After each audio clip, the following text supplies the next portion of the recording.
বড় বার্নিয়া রাস্তায় উঠে গিয়েছি। বাপরে বাপ, পাটকাঠিটা খুঁচে দিচ্ছিল চোখে আর একটু হলে। আর এসবের মাঝখান দিয়ে বাইক চালানোর যে আনন্দ, যে মজা, সেটা বলে বোঝানো যায় না। নদীটার ওখানে কিচ্ছু দেখা যাচ্ছে না, এত কুয়াশা। উড়ে বাপরে। ওকে ওকে ওকে, গুড মর্নিং। রেকর্ডিং স্টার্ট, আমার বাইকও স্টার্ট। তো এবার বাড়ি ফেরার পালা। লুকিং গ্লাসটা একবার দেখে নিই। চলো, সব ঠিক আছে। জয় মা দুর্গা, জয় মা দুর্গা, জয় মা দুর্গা। ওম নমঃ শিবায়, ওম নমঃ শিবায়, ওম নমঃ শিবায়। জয় শ্রীরাম, জয় জয় শ্রীরাম।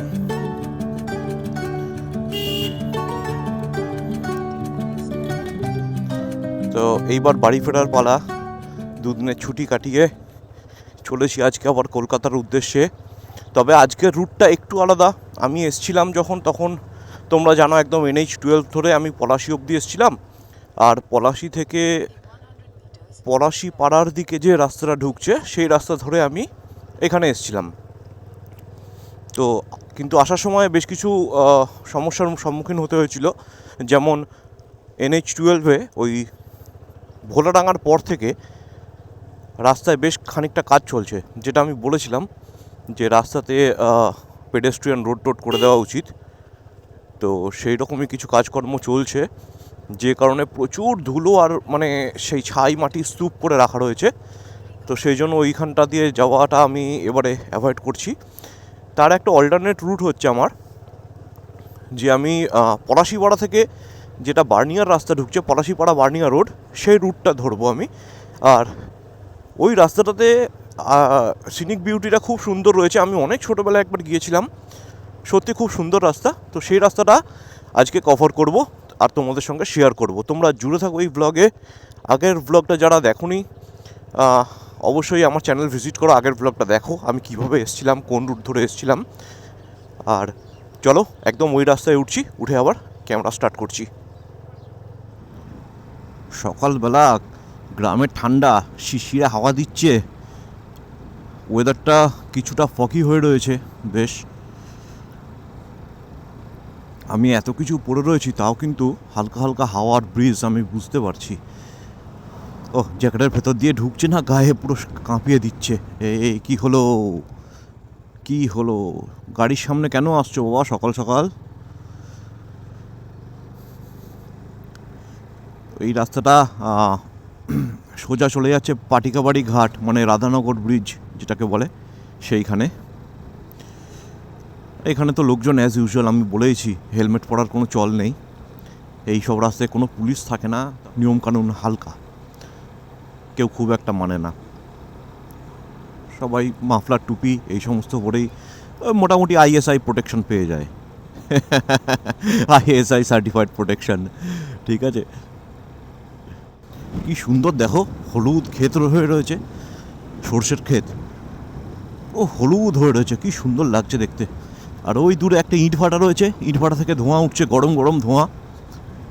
কিন্তু গরম গরম রুটি সেঁকা হচ্ছে না, ইট সেঁকা হচ্ছে, মাটির ইট সেঁকে ওর চিমনির মধ্যে থেকে ওটা লাল হয়ে বেরিয়ে আসবে, তারপর ওটাকে যেখানে যেরকম যা অর্ডার ডেলিভারি করা হয়। এই দেখো জলঙ্গি নদীর ধার দিয়ে এই রাস্তা, আর কুয়াশা দেখো এই জায়গাটায়। আমি মোটামুটি 10 মিনিট হলো এই পলাশিপাড়া বার্নিয়া রাস্তায় উঠে গিয়েছি। বাপরে বাপ, পাটকাঠিটা খুঁচে দিচ্ছিল চোখে আর একটু হলে। তো কিছুক্ষণ ধরে, এতক্ষণ ধরে আর কি বাজার এরিয়ার মধ্যে দিয়ে এলাম। এখানটা একটু লোকালিটিটা ডেন্সড ছিল, তো সেই জন্য আর ক্যামেরা চালু করিনি। আর এই যে রাস্তাটা ভালো, খারাপ না, কিন্তু 45 ম্যাক্সিমাম তুমি মেনটেন করতে পারবে, 45 to 50ও তুমি খুব রেয়ার উঠতে পারবে, ঠিক আছে। যেহেতু খুবই জিগজ্যাগ রয়েছে, আর টার্নিংগুলো বেশ শার্প রয়েছে, রাস্তার ওপর লোকজন দাঁড়িয়ে রয়েছে, গরু বাছুর চড়ছে, কুকুর চড়ছে।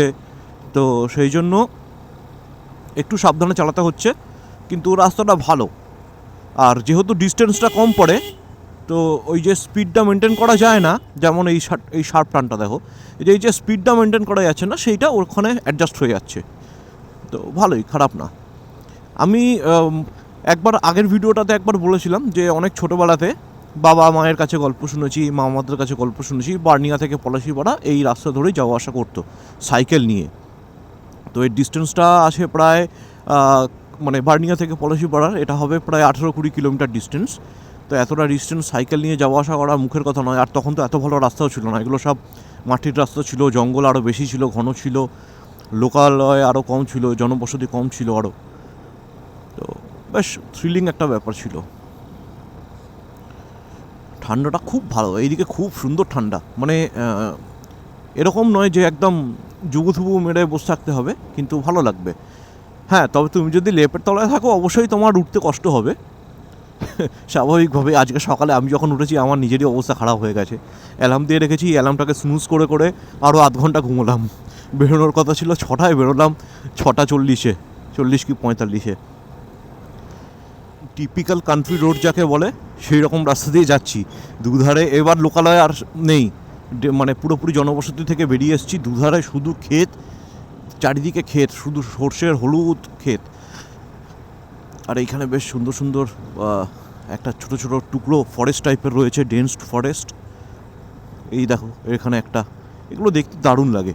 আর এসবের মাঝখান দিয়ে বাইক চালানোর যে আনন্দ, যে মজা, সেটা বলে বোঝানো যায় না।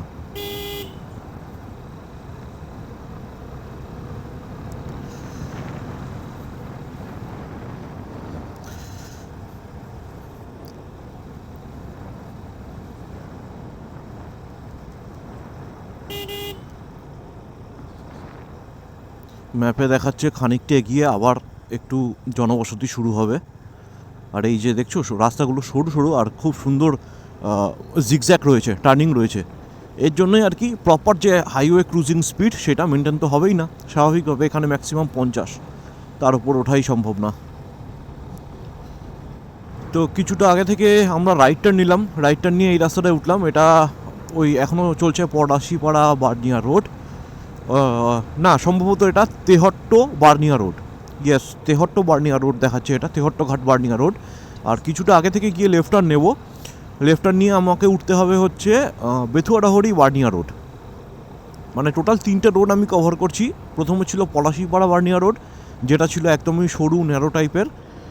তারপরে এসে উঠলাম তেহট্টঘাট বার্নিয়া রোড, এই যে আর বেতাই সামনে দেখাচ্ছে। এবার কিছুটা আগে থেকে আমাকে আবার লেফট টার্ন নিতে হবে, নিয়ে উঠতে হবে হচ্ছে বেথুয়াডাহরি বার্নিয়া রোড। ভালো এলাম, খারাপ না। এই যে এই লেফট টার্নটা, এই লেফট টার্ন থেকে আমাকে চলে যেতে হবে, এই ঢুকে গেলাম বেথুয়াডাহরি বার্নিয়া রোডে।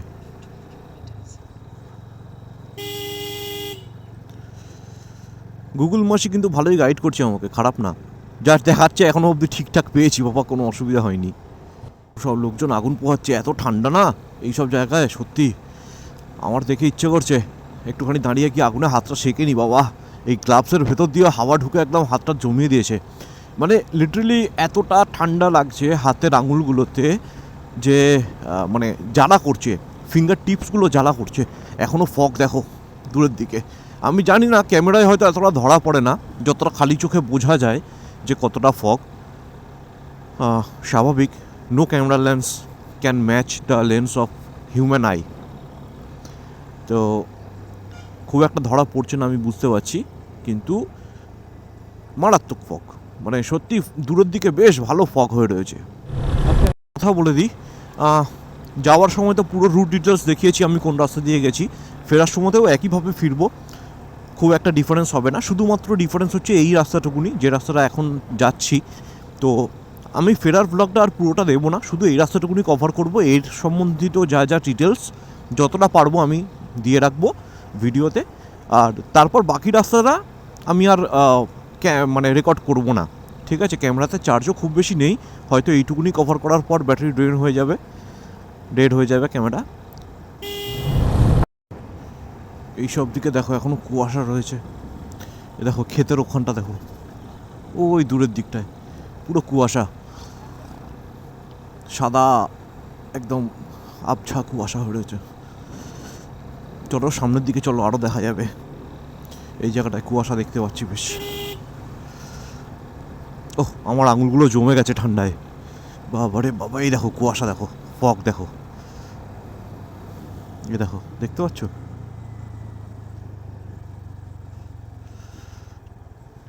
চরম কুয়াশা। ভালো লাগছে, সুন্দর লাগছে বেশ। মানে এরকম নয় কুয়াশাটা খুব সামনের দিকে রয়েছে, আমার অনেকটা দূরে রয়েছে আমার থেকে, কিন্তু দেখা যাচ্ছে, খালি চোখে দেখা যাচ্ছে।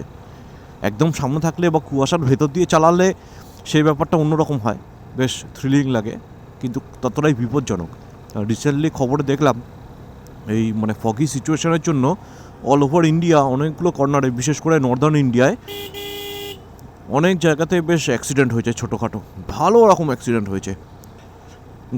গাড়ি সামনের গাড়িকে দেখতে পায়নি যে ফগের জন্য সব দাঁড়িয়ে রয়েছে, পিছন থেকে এসে ধুমধাম ঠুকেছে একটার পর একটা। প্রায় চলে এসেছি হাইওয়েতে, কানেক্ট করতে আর বেশিক্ষণ নেই। আর কয়েক কিলোমিটার গেলেই সামনে একটা লেফট টার্ন, তারপর ওখান থেকে আবার রাইট টার্ন নিলে রেলগেট পড়বে। রেলগেট ক্রস করে আমরা NH-12কে কানেক্ট করে নেব।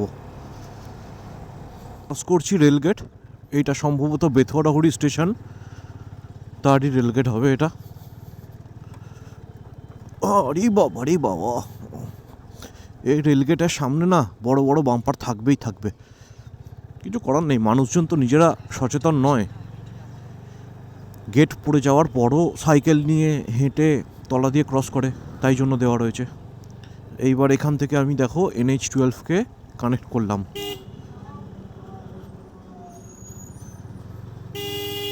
ও দাদা, কোন দিকে যাবেন?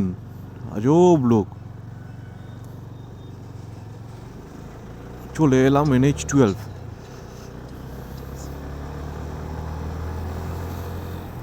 ও, বাইকটাও ভাবছে আজকে কতক্ষণ ধরে আমার ওয়ার্ম আপ হলো। এই ভেতরের রাস্তাটা দিয়ে এসে শুধু মানে একটাই কারণে আমি হাইওয়েতে উঠলাম, না হলে পলাশি হয়ে পলাশিপাড়া দিয়ে এসে ওখান থেকে ওঠা যেত। রিজন একটাই, যে ওই যে প্যাচটুকুনি ভোলাডাঙ্গার ওখানটায় ওই রাস্তার কাজ চলছে, বড় করে ছাইটাই পাহাড় বানিয়েছে ছাই মাটির, আর শালা একটা করে লরি যাচ্ছে পুরো পিছন দিকে ধুলো উড়িয়ে শরীর মানে গায়ের জ্যাকেট ট্যাকেট সব নোংরা করে দিচ্ছে, একদম যাচ্তাই রকমের ধুলো উঠছে, প্রচুর ডাস্ট ছিল। তো সেই জায়গাটাকে অ্যাভয়েড করব বলেই আমি এরকম ভেতরের রাস্তা দিয়ে এলাম, এসে এই জায়গাটায় উঠলাম। আর হাইওয়েতে উঠে দেখো সামনে কুয়াশা, দেখো দেখতে পাচ্ছ, ভালো কুয়াশা। এই জায়গাটা কিছু একটা ফরেস্ট টাইপের রয়েছে, সম্ভবত BSF রেঞ্জের ওই যে ক্যাম্পগুলো রয়েছে, ক্যাম্পের পিছন দিকের ফরেস্টটা, মানে করিমপুর কৃষ্ণনগর রাস্তা দিয়ে গেলে এই ফরেস্টের ওপর দিয়ে যেতে হয়, তখন আপনার এদিকে ফরেস্টটা দেখা যায়। ও, রুফটপ ধাবা, দাঁড়ালে হতো এখানে। না, একবারে এটা আবার পাম্প ধাবা, কিন্তু আমার টার্গেট আছে একদম দাঁড়াবো মাদারসাট।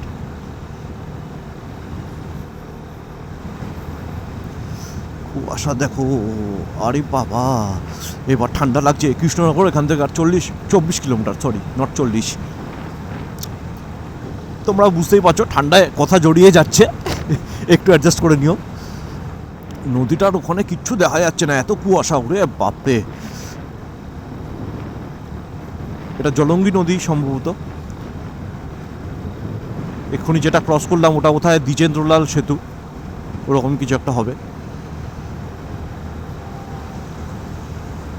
ও, এই জায়গাটা কুয়াশা। আজকে কিন্তু সূর্য উঠে গিয়েছে, রোদ উঠতে দেরি করছে, মানে রোদটা মনে হচ্ছে দেরি করে হবে, একটু মেঘলা মেঘলা থাকবে আকাশটা, হেজি সানশাইন। আমাদের তো কাঁপিয়ে দিচ্ছে রে বাবা, হাত টাত পুরো জমে গেছে একদম। মানে মেশ গ্লোভস, এটা গরমকালে যেমন ভালো, শীতকালে ততটাই খারাপ। আঙুলটা পুরো জমিয়ে দিচ্ছে, ফ্রস্টবিট টাইপের হয়ে যাচ্ছে পুরো, ঠান্ডা হাওয়া কনস্ট্যান্ট লেগে যাচ্ছে।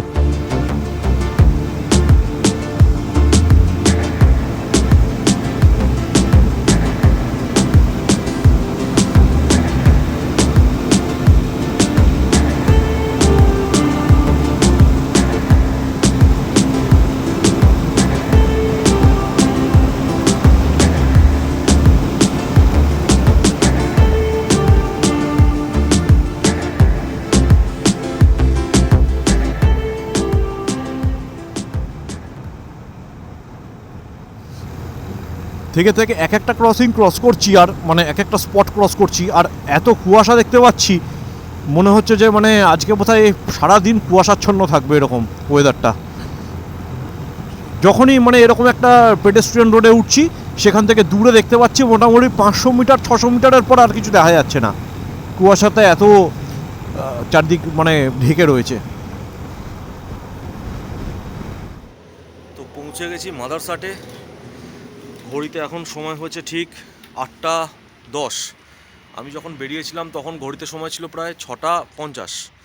ওই 7:10 নাগাদ বেরিয়েছিলাম। তো মোটামুটি 2 ঘন্টা 20 মিনিট মতন সময় লাগলো মাদারসাটে ঢুকতে। তোমরা দেখো এখানটা কী সুন্দর সাজিয়েছে মাদারসাটটা। আমি যখনই NH-34 ধরে বা NH-12 ধরে কলকাতার দিকে যাই, আমি অবশ্যই সকালে ব্রেকফাস্টটা মাদারসাটে করার চেষ্টা করি। তোমাদেরকেও রেকমেন্ডেশন রইল, অবশ্যই একটু ভিজিট করো মাদারসাট, কিন্তু খুব ভালো একটা রেস্টুরেন্ট। তো আমি আর বেশি ভিডিও কিছু রেকর্ড করব না, আমি শুধু মাদারসাটটা এখানে তোমাকে একবার দেখিয়ে দেবো তোমাদেরকে। আর এখান থেকে ব্রেকফাস্ট করব, ব্রেকফাস্ট করে সোজা একদম বাড়ির জন্য রওনা দেবো। আর আমি রেকর্ডিং করবো না, ভিডিওটা আমি এখানেই শেষ করছি। তোমাদের যদি ব্লগটা ভালো লেগে থাকে, একটু যদি এনজয় করে থাকো, আর যদি আমার টোটাল জার্নিটাকে তোমরা দেখে থাকো, তাহলে এই চ্যানেলটাকে সাবস্ক্রাইব করো, ভিডিওগুলোকে লাইক করো, আর বেল আইকনটা টিপে দিও। অবশ্যই বন্ধুদের সঙ্গে শেয়ার করো, আমার চ্যানেলটাকে গ্রো করতে একটু সাহায্য করো। সবাই ভালো থেকো, keep riding, safe riding, bye, signing off রাঙ্গল ডেভস।